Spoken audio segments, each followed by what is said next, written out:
So overall, your normal hospital you would be in the US would be 100. How would you rate this on a scale from 1 to 100? 110. Wow. Better. Yeah. In this special episode of the Radio Vagabond, we're taking a detour from my usual destination coverage to dive into a more personal story.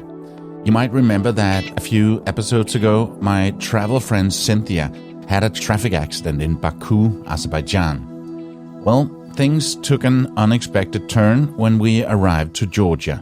What was supposed to be a quick checkup at a local hospital turned into a major medical ordeal, and she ended up having an extensive operation.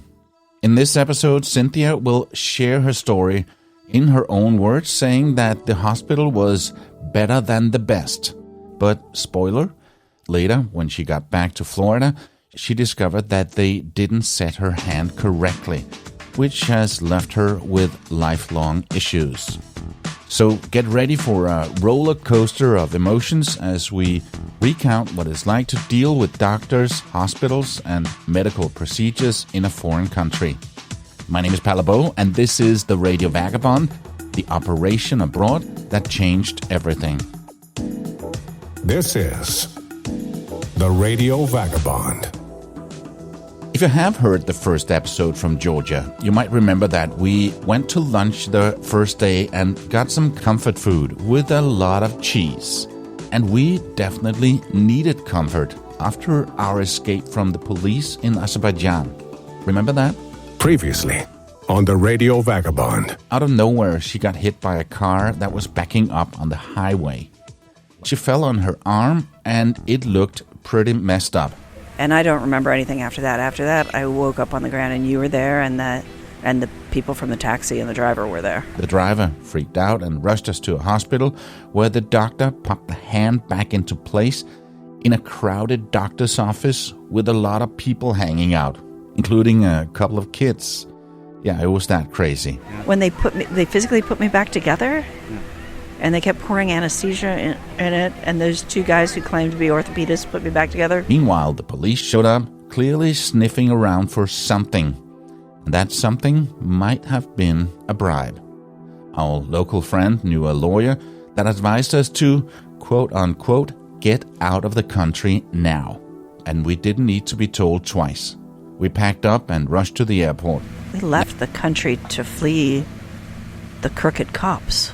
Get out, get away from the crooked cops, and he was very definite about it, that the system there does not operate like Western Europe and the United States. Now we're in Tbilisi, the capital of Georgia, ready for better healthcare, less drama, and some comfort food.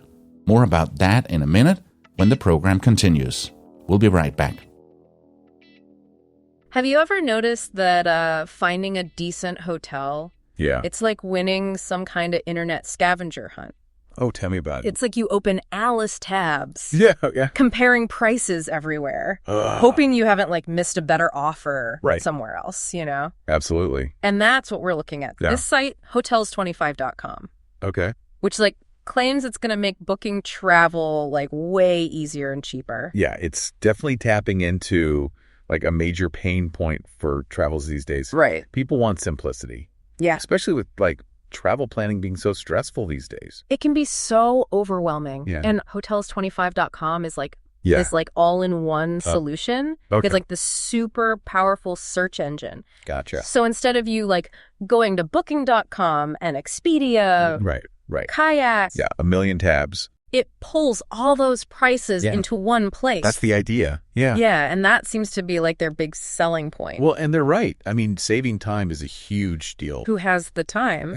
Yeah, exactly. These days. Yeah, and, save you some money as well. So less time scrolling and more cash for pina coladas on the beach. That's the hope. Yeah.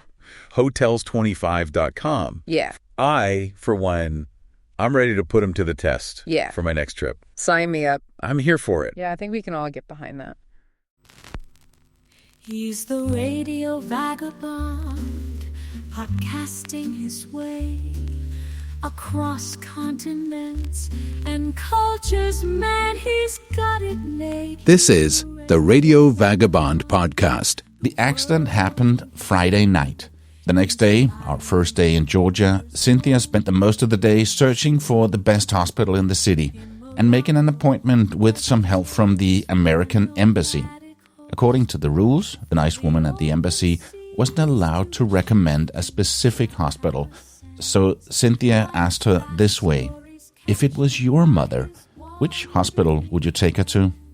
I don't remember if she managed to get a recommendation that way, but she did end up choosing one and got an appointment the next day in the afternoon.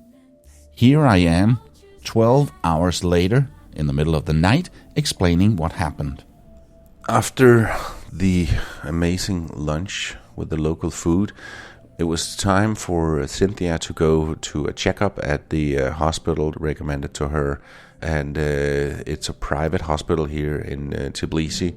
And her appointment was at 3:40 p.m. And we could see that, according to Google Maps, it would take around 25 minutes to go there. So 35 minutes before, we called a Bolt and drove there. But then we got stuck in traffic here in Tbilisi. And we had to call them and said, can we move the appointment? And they moved it to 4:40, so they moved it 40 minutes. And a good thing they did, because 25 minutes turned into 45 minutes. So we got there just a few minutes before the new appointment. And thought, okay, this is going to be, they look at it, maybe they do a scan, maybe they do an x-ray. And then they say, okay, we're going to do this procedure and come back Monday and we'll do that. Or maybe even in the weekend. But we waited and waited and waited and waited. And then when it became close to 6 o'clock and she still hadn't seen a doctor, even though she had an appointment, we got word that they were going to shut down for the weekend. The girl said that at that time they would normally have 4 doctors who were also surgeons on call. But all of them were at the same really complicated operation, so it must have been a really difficult case. So she said it's probably not going to happen today, and then we're having the weekend. Maybe we can find somebody tomorrow. And we explained the situation, and this girl managed to pull some strings. I think it also helped that we showed the x-ray of the dislocated bone before the procedure in Azerbaijan, and she could see, okay, this looks bad. So she was on the phone speaking Georgian, and all of a sudden she said yes and put her wrist in the air and said she managed to persuade a doctor to come see it because she said that this looks really bad. So she got to see a doctor, and she also said that yes, this looks bad. And then Cynthia was moved into another part of the hospital where a Dr. David came and looked at it, and they did a scan, and he said, we're going to do the operation tonight, and it's going to be either pins or a titanium plate and some screws, or some, as he called it, external hardware, where you would have pins and needles and screws and stuff sticking out of the arm on the outside, holding the whole thing in place, which was a lot more than what Cynthia was expecting. She's spoken to a friend of hers who's a doctor in the US, and he said that what he thought it was going to be was just some tiny pins in the bones to hold the whole thing in place. But Dr. David said, well, maybe that's it, but maybe we need to have long-term effects on the brains. And so she did not want that. That was not an option. And also at the same time thinking about, should I just get my ass back home to an American hospital in Florida and be close to friends and family, even though I'm a good friend. I'm not her brother, and she wanted to be closer to her brother, felt very far away from home. But one thing led to another. She spoke to the anesthesiologist, and a bit of confusion about the anesthesia, what was going to happen, and this anesthesiologist didn't speak any English. Most of the people did, but this one didn't. So a little bit of language confusion there, and also Cynthia had a ton of questions. What's going to happen? What's going to be the pain thing after? What's going to be the treatment after? And a lot of different things. Dr. David said that she would have to stay there for 3 days, but she said, I really don't want to do that, and also how much is this going to cost, and will my insurance pay for it? And so he said, okay, you need to stay 24 hours, because after 12 hours, when the anesthesia wears off, you're going to feel some pain, and we got stronger pains than you can buy at a pharmacy. And but then after 3 days, come back, and then we will do a checkup and clean up the wound and stuff like that. So when she knew that, okay, I'm going to at least spend the night, I went back to the hotel to get her toothbrush and some few stuff for contact lenses and change of clothes, and I got in a Bolt. It's kind of an Uber that works here in Tbilisi, and you can choose whether you have your credit card information in there or you pay by cash. I never put my credit card in there, so I always pay by cash. And when I got here, I had a long conversation with the Uber driver. He took a wrong turn at some point and was almost going to let me off at a completely wrong place, but we managed to find it, and he said goodbye to me, and I said goodbye to him, and just totally forgot about payment, both of us. So I got in here at the hotel and started packing, and that's when I realized, oh wait, I did not pay. So I could see his phone number and called him and said, hey, and wanted to tell him that I didn't pay him, but he didn't pick up. So then I sent him a text message, and he wrote back to me and said, can you transfer the money via your phone, something they can do here in Georgia? And I said, no, I don't have that option. So, but then I said, can you come back here and take me back to the hospital? I'll pay you there, pay double. And he said, no, he was back home now, and he didn't want to drive anymore. But then he did get in the car and drove here to get his money. And I got another Bolt, drove back to the hospital, was in there, and that's when they were getting ready and having more conversations with a ton of different people there. You can tell that Cynthia's a lawyer, so she wanted to be aware of everything. And when they asked her to sign some papers, she actually read the papers, which I don't think is something that they experience very often. And she got the thing changed a little bit and signed it, and then she was ready for surgery. All in all, very confusing. So at around 2 a.m., she was ready to be moved and get prepped for surgery, and I gave my phone number to Dr. David, and he promised to call me after the procedure to tell me how everything went, so I could send a message to Cynthia's brother back in the US.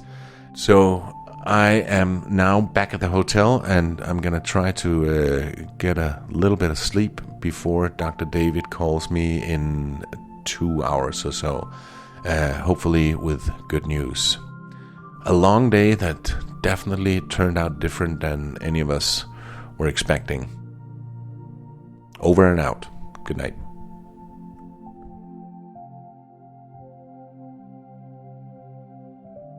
Almost a week later, when Cynthia was out of the hospital and had a couple of checkups, and a few days until the next one, we rented a car and went on a small road trip. And in the car, we talked more about what happened that night. That's after a quick break.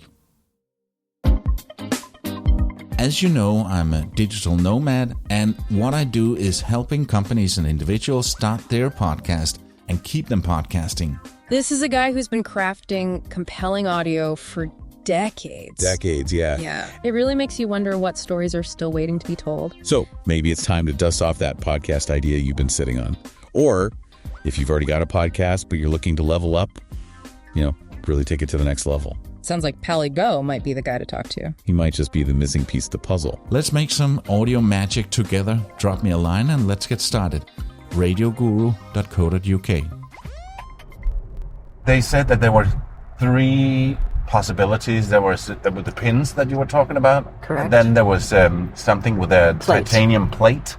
And then there was the external hardware. Yeah, that looks like something out of a sci-fi movie where you have hardware on the outside with screws and bolts. I was not aware of that third option. My orthopedist doctor friend in the United States had mentioned the pinning and the plates and thought that the pinning was appropriate based on what he was seeing from the x-rays. And I was mentally prepared to do that as long as I didn't have to undergo general anesthesia, which I felt very strongly about not doing in a foreign country. Yeah. 15,000 kilometers from home. And at the same time, you were also thinking, should I just get back home? Just get on a plane and go home. Yeah, be close to friends and family, your brother, and there was also a little side note to that was that there was a hurricane, like you mentioned, in Florida, so it wasn't even possible to land. For 2 days, yeah. So you got wheeled in, and they did Dr. David did his work. Dr. David, the head surgeon, actually. Personally did my surgery. I don't know who else was in the room because after a while I went to sleep. Tell me a little bit about the room, because obviously I wasn't there. I was in actually what they call the operating theater. It's operating theater? It's the operating theater. I've learned afterwards, oh my yes. God. I was in the operating theater. I don't know how many operating rooms they have, nor how many operating theaters they have, but I was in an operating theater. A big room? Oh, it's massive, yeah, like the size of a small house in the United States, except a refrigerated house, because it's really cold. They all wear like fleece jackets underneath their surgical gowns because it's cold in there. But a world-class facility, world-class operating room, world-class doctors. A mural? And a mural, yes. A mural, when Dr. David came in, because I wasn't under general anesthesia, my arm, they did what's called a regional anesthesia. So from my shoulder down to my left hand was under anesthesia, but I was fully awake. And so for making conversation with the guy who's going to cut you up, make a little conversation, and there's this huge mural that's like 25 feet long, I don't know, 8 meters long, something like that, a huge mural with this beautiful scene of mountains and trees and stuff. So I said to him, is that in Georgia? And he goes, yes, but he said it kind of sadly. He goes, but we can't go there. And I said, why? He said, because it's in the territory that Russia controls. So they're not allowed to go there, and yet it's this huge mural in one of their operating theaters. Interesting. So huge room, super clean, super, looked like something out of a documentary where I've seen documentaries where they do heart transplants and something like that. You could have easily done something like that in this room. Yeah. Without blinking an eye. So, well, you shouldn't blink while you're doing a heart transplant, probably. No. But world-class facility, world-class doctors. Follow-up care has been amazing. I would have assumed I would have been passed off to a junior doctor or to nurses I have to go in every 3 days to have the pins and the wound cleaned and the cast adjusted. And Dr. David sees me every time, and in fact they want me during this process. I knew I would have to see a cardiologist because I'm on some blood thinners. And in fact, at my second checkup, they wanted me to see a cardiologist. And I thought, well, I'm being walked over to cardiology to make an appointment. In fact, they even use the word appointment. And they don't just send you down the hallway, or in this case, it's down a floor and down a hallway. Someone walks you. There's a person whose only job is to walk with you in the hospital, and they speak multiple languages. And so if the clerk's English isn't really perfect, then you have this person with you. You don't have to know where to go or who to talk to. They walk you everywhere. And so I thought she was just walking me down to cardiology to get an appointment. And they're like, well, would you like to just see someone now? I'm like, I don't know. Is that even possible? I mean, in the United States, you don't just walk in and see a cardiologist when you're not having like a heart attack. There was nothing wrong with me, per se. And they're like, yeah, well, we just support each other. So absolutely, you can see someone right now. And I ended up with the chief of cardiology about 15 minutes later. Within 1 hour, I had a sonogram and an echocardiogram And he saw me a second time, read the results. By the way, you're stuck with me for a while. There's nothing wrong with me. And I was in and out of cardiology in an hour with a clean report on how my health was as far as my heart health. Yeah. So they just, amazing facility with multiple departments, everything from pediatrics up to trauma specialists. Yeah. So they, and if you need multiple specialties, they literally walk you down a hallway or take you down an elevator and there you go. So it was absolutely the right decision to come to Georgia. I know that a lot of people are probably thinking right now, that must have been expensive. You're hoping to get a refund from your insurance company, but you had to pay when you were there. You pay out of pocket before each procedure. Yeah, before with the exception of the surgery. Yeah, before they wheeled you into the surgery, somebody came with No, they didn't. No, they didn't. No. No. I never signed any paperwork for the surgery, and I never paid for the surgery till afterwards. Yeah, you signed papers for the surgery. No, I signed papers for the anesthesia. Oh. And remember, were you there when I edited their legal documents? Yeah. So I made them edit to take out general anesthesia because I had refused the general anesthesia. And so I edited, initialed it, gave it back to them. I never signed anything permitting the surgery. Interesting. Yeah. So. But you did pay before you left. Yes. Yes. In fact, I asked. I don't want to jump bill, partly because I would like Dr. David to keep seeing me and making sure that my arm is fully functioning soon. By world standards, or I shouldn't say that, by U.S. standards. For one thing, a world-class facility like this would be wildly expensive. I was in the hospital close to 24 hours. Yeah. And so overnight stay in a big private room, major surgery with, I don't know, there were half a dozen nurses. There were 2 doctors I know of in there, and I don't know who came in after I was asleep during the actual procedure. That I don't know. You were in the theater, so probably a lot. Yeah, maybe there were like hundreds of people watching my arm getting work done. I don't know. Yeah. Actually, I know there were 3 in there because the general anesthesiologist was in there, the regional anesthesiologist was in there, and Dr. David was in there. There were 3 full, big-time docs in the operating theater while I was awake. And my bill for consultations, surgery, and it appears the follow-up treatment, at least through the first couple of checkups I've had they haven't asked you for any money. And I've offered. I assumed I would have to pay for each of these appointments, which I would be glad to do. If you just want to go see a doctor, like when I wanted to see the cardiologist, or I had to see the cardiologist, I paid $50 for that. And when I first went in, I thought I was going to just have an appointment with the orthopedist. I paid $50 for that. And the total bill for my surgery and an anesthesiologist was $3,400. Yeah. And that would be a lot more expensive at a private hospital in the U.S. That would be the deductible, probably. Yeah. And then even the drugs, they have me on 6 different medicines, blood thinners and antibiotics and all kinds of stuff. I was readily able to get that. We went to 2 neighborhood pharmacies, teeny little places, and between 2 pharmacies we found all the drugs that I needed. My total bill for 2 weeks worth of medicines, pretty hardcore medicines, controlling pain and swelling that are working just perfectly, total bill was $120. Probably the pain meds would have run that in the United States, I think. Yeah. So I got world-class care at a very reasonable amount. You do have to private pay for it, whereas in the United States they would bill insurance for it. Mm-hmm. But I've always told people who travel, carry a credit card with a big limit with you because you might have to fly yourself home.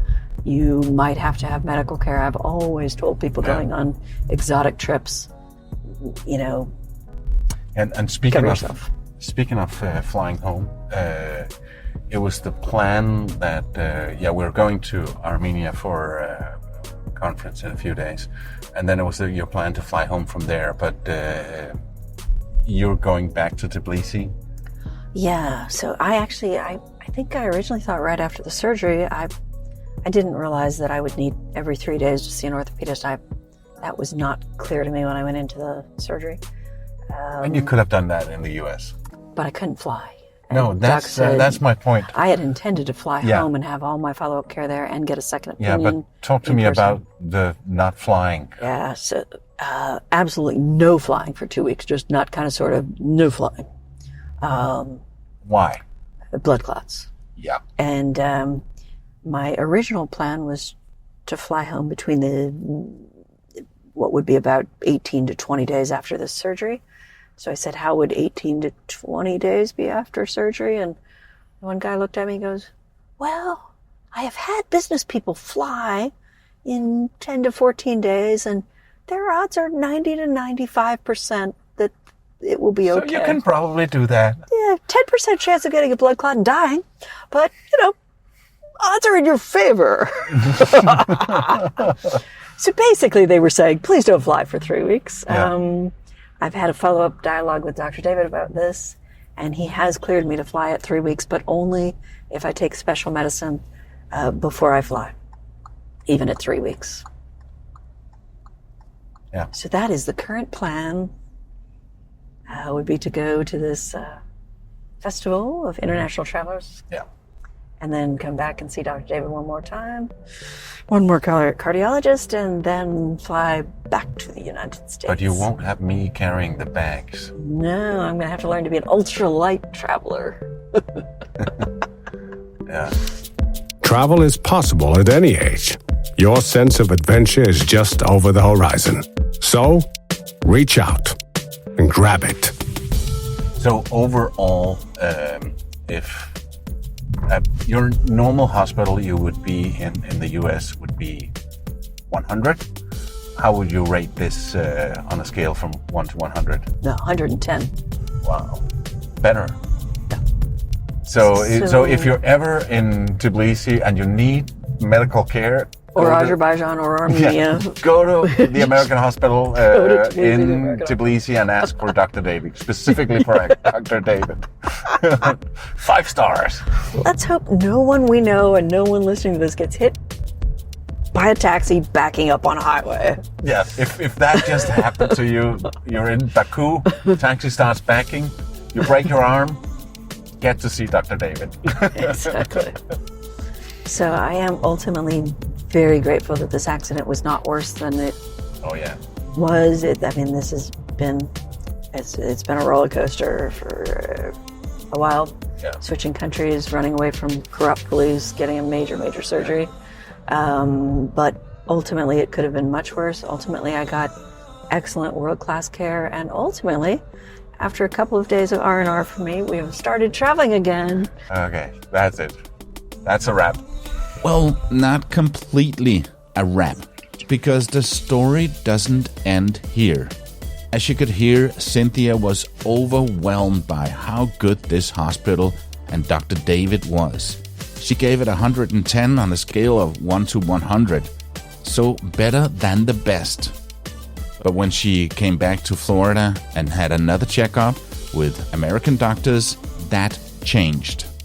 There was a small detail.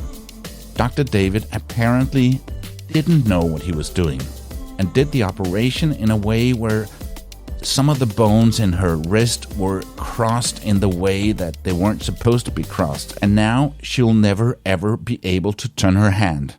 Yeah, it sounds a bit confusing, but we'll get to that. I'm meeting Cynthia a while later, and it's been so long that I didn't even remember that it was a 1 to 100 scale and not a 1 to 10 scale. But you'll know what I mean. So Cynthia, that was then, and now it's a bit later, and we're not in Georgia anymore, and you got back to the U.S. Would you still rate Dr. David and the hospital as an 11? Can it be a minus 11? What happened? So when I got home, I had trouble finding a surgeon who would see me because no one wanted to touch an accident of this scope. So I went through a series. Why is that? Because of the malpractice claims. Nobody thought they could fix this. So not only did Dr. David not set me correctly, he changed the configuration of how my bones are, and he then permanently set them with pins. So the guys in Azerbaijan set it incorrectly. When you rotate your hand, your bones cross in your forearm. And show me. Take your. That's you got your right hand with your palm up, and then. So when your palm is up, your radius and your ulna, the two bones in your forearm, are flat. Mm-hmm. When you turn and rotate palm down, those two bones cross. Yeah. Now your palm is down, and you can easily do that with your right arm. So now your left arm, you got your palm down. The palm is down. I was set this way. They set me incorrectly in Azerbaijan with the bones crossed. Then Dr. David, because he said they would slip eventually, he pinned it with steel pins. They're still in there? No, the surgeon in the U.S. removed them. But he pinned me incorrectly. He should have, at that point in time when he had me in the OR, he should have turned it over. So you can't turn your palm up on your left arm? I cannot rotate my hand on that side at all. It's no pain right now? No, I'm not in any pain. I'm 18 months in now. Yeah. And there was a lot of pain for at least 8 months, but not anymore, luckily. Yeah, so there are 3 things that went wrong. Dr. David did all 3 possible things wrong. But the most basic thing, he was the chief orthopedic trauma surgeon, and his specialty was hands. But he didn't apparently understand how the human arm works, how it rotates, because the surgeon in the U.S., the first time he saw it, he said, you should have been set palm up. You should have only been set for 3 weeks. They should have put you into physical therapy right after that. By the time I came out of a cast at 6 weeks, I couldn't move my thumb at all, and I could barely move my pinky. I have not now gotten full use of the thumb back. I do not still have full use of the pinky, despite extensive physical therapy. I remember you talked about that you were going to get a new surgery. Are you? I'm not. The surgeon I found in the United States is an expert. The top, absolutely top. I got lucky that he would see me. I called in a favor. I actually had a retired doc friend who called him at home and said, you need to see this gal. And he saw me, and he put together a plan for a surgery, and we discussed it. But his impression to me over a series of weeks was that it would be a series of surgeries, that I would gain functional rotation, which is a 30% rotation, enough to hold a soup bowl, but probably never normal rotation, and it would be multiple surgeries, and they would all be worse than the 2 I had abroad, worse. But you're able to function. You can zip your backpack. Yes. You can carry your backpacks. Cuffing my pants and packing my bag and carrying my bag, none of which I could do. But you know when I realized I was going to be okay? When I could pick up a wine glass with the left hand. What a crazy experience. And even though her arm will never be perfect, it's good enough for her to pick up a glass of wine. So we got up and went out and tested this after this conversation.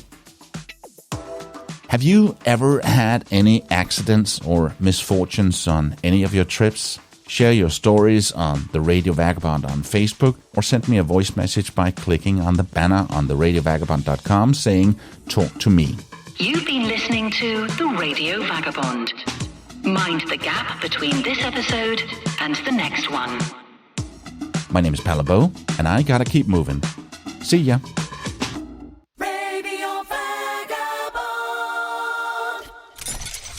Produced by radioguru.co.uk.